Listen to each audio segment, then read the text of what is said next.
மத்திய நிதியமைச்சர் நிர்மலா சீதாராமன் தாக்கல் செய்த மத்திய பட்ஜெட்டில் தமிழ்நாடு பெயர் இல்லை எனவும், பட்ஜெட்டில் தமிழகம் வஞ்சிக்கப்பட்டு இருக்கிறது எனவும் திமுக கூட்டணி கட்சிகள் போராட்டம் நடத்துகின்றன.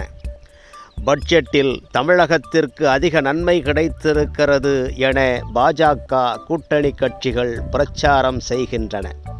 இப்படி சர்ச்சைகள் நடைபெற்று கொண்டிருக்கிறது. ஆனால் மத்திய ரயில்வே பட்ஜெட்டில் தமிழகத்திற்கு மட்டும் 6362 கோடி ரூபாய் ஒதுக்கீடு செய்யப்பட்டுள்ளது. இதில் புதிய பாதைகளுக்கு 876 கோடியும், அகலப்பாதை திட்டங்களுக்கு 413 கோடியும், இரட்டை ரயில் பாதை திட்டங்களுக்கு 1162 கோடியும், மின்மயமாக்கல் திட்டத்துக்கு 111 கோடி ரூபாய் ஒதுக்கீடு செய்யப்பட்டுள்ளது. தமிழகத்தில் நடந்து வரும் புதிய ரயில் பாதை திட்டங்களுக்கு 876 கோடி ரூபாய் ஒதுக்கீடு செய்துள்ளதால் பணிகள் இனி வேகமெடுக்கும் என தெற்கு ரயில்வே அதிகாரிகள் தெரிவிக்கின்றனர்.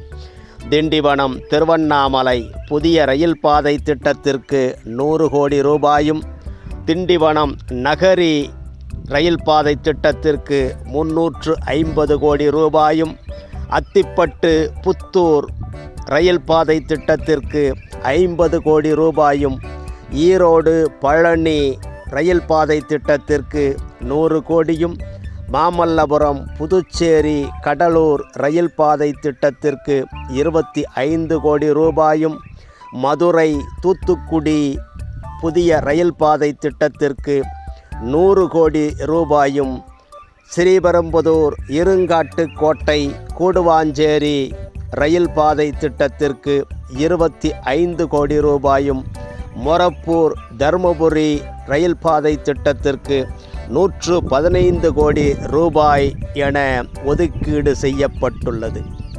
ஆக மொத்தத்தில் தமிழக ரயில் திட்டங்களுக்காக 6362 கோடி ரூபாய் ஒதுக்கீடு செய்யப்பட்டுள்ளது. புதிய ரயில் பாதை திட்டங்களுக்கு கடந்த சில ஆண்டுகளுக்கு பின் அதிகமான நிதி தற்போதுதான் ஒதுக்கீடு செய்யப்பட்டுள்ளது. எனவே தமிழகத்தில் நடக்கும் 7க்கும் மேற்பட்ட புதிய ரயில் பாதை பணிகளும் இனி வேகமெடுக்கும். அதேபோல அனைத்து ரயில் பாதைகளையும் மின்மயமாக்கும் பணி இந்த ஆண்டில் முடிக்கப்படும். ஆக மொத்தத்தில் தமிழகத்தில் புதிய ரயில் திட்டங்களும், ஏற்கனவே செயல்பட்டு கொண்டிருக்கின்ற ரயில் பாதை செப்பனிடும் பணிகளும், இரட்டை ரயில் பாதை திட்டங்களும், மின்மயமாக்கலும் அதிவிரைவாக நடைபெற்று தமிழக வளர்ச்சிக்கு உறுதுணையாக இருக்கும் என எதிர்பார்க்கப்படுகிறது.